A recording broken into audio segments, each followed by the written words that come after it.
So incidentally, even though I was an Army officer, we were actually assigned to the U.S. Navy headquarters in Bahrain, and I had several soldiers who did a tour on Navy destroyers, joining their boarding team. This was back in 2019.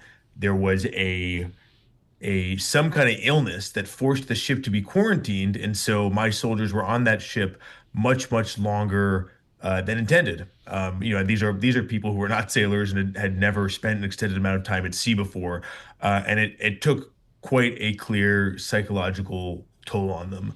I mean, the story about the Lincoln is another reminder that at least when it comes to Iran, the U.S. cannot fight a war on the cheap. We cannot fight a war and ignore the consequences, which is what we like to do as a country, or at least as a political class, for the last 20 odd years of the war on terror. I think this problem and the Strait of Hormuz in general is the problem that Trump just wishes would disappear. But the fact that we are straining our military, including this carrier and its crew, is another sign that basically the status quo is not sustainable, even if Trump says he wants to low key it and basically wait for Iran to collapse from pressure. Harrison, as it relates to Iran, I think, administrations going back, decades have recognized that Iran is a serious problem. Iran is a bad actor. But the reality, you do the war games and the war plans and you game it out, and there's really not many, military solutions there unless you want to put hundreds of thousands of boots on the ground there. What did the Trump administration see differently here? And why do you think they went in and started this war when, boy, it just seems like it's not going to plan? Trump, at least Trump himself, and maybe Hegseth, it made it pretty clear that they expected overnight victory, like they think they got in Venezuela. That was totally detached from reality. I think it's worth examining why the president of the United States was convinced that that would be the case.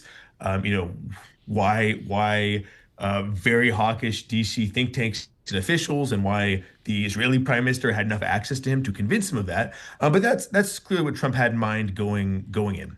And when you get to say like March 10th, where it's clear that you're not getting regime collapse or surrender overnight, they have not had any idea of what to do and how to extricate themselves from this problem. And that's why we see, threats of bombing that doesn't accomplish anything, Trump trying that multiple times, and now trying a blockade for the second time, even though he tried it from April to June, leading to the first MOU. And that didn't make the Iranian government really concede or back down either. You're right. There's no strong, clear military solution here. I think to their credit, the Trump administration recognizes that. Because if they didn't, we'd see them putting a lot more troops at risk. They do seem to understand that basically anything beyond kind of taking pot shots at Iranian coastal areas or going after shipping is going to put more U.S. troops at risk, and they're thankfully not willing to do that. But as we see, even that is having a human cost on U.S. forces when we talk about the USS Lincoln. Harrison, I look at your track record, your history of serving the nation, and you were at the embassy in Tunis. And I think in 1941 and 42, and maybe over to 43 of America coming across Africa, learning about World War II. Rick Atkinson, folks, does a great job on this in the first volume of his trilogy. Harrison, man, what are we learning now that we can apply in Iran, in the Eastern Mediterranean, come November or December?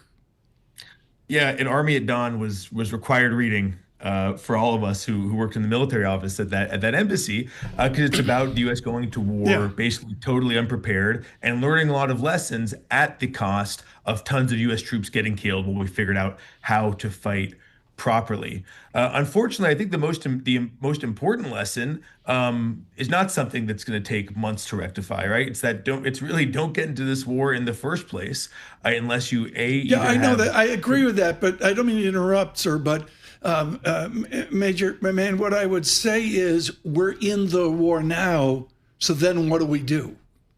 I mean, I would say, in my view, nothing in the Strait of Hormuz, nothing in Iran is worth the death or maiming of one more U.S. service member. And that's really the binary I look at it. We can draw this out and inevitably get more U.S. forces killed because Iran has demonstrated it can reach out and touch us pretty much everywhere in the region, or we can just cut our losses and get out of this as quickly as possible. That means making concessions to the Iranian government that Trump will find embarrassing. It may mean removing U.S. forces from the region, which I think is a good thing, given that they've mostly proven to be a liability. But that's the really only logical solution here. Otherwise, we're doing, we're like a gambler who can't quit. Trump keeps doubling down, and even though he thinks this is sustainable, there's not just the economic cost. There's the fact that if this blockade doesn't work, if Trump keeps saying I can low-key it and he keeps demonstrating to Iranian leadership that he doesn't feel pressure, well, they can still ratchet up the pressure, not just with economic warfare, but again, by going after more U.S. troops. And there's not really a solution to protect them again, other than either negotiating good faith or moving them out of theater. If we want to talk about fighting to a finish here, there's just not a realistic option. As you said, even escalating militarily, which at this point would mean some kind of ground operation, is far from certain victory and would really entrench us even deeper in this quagmire.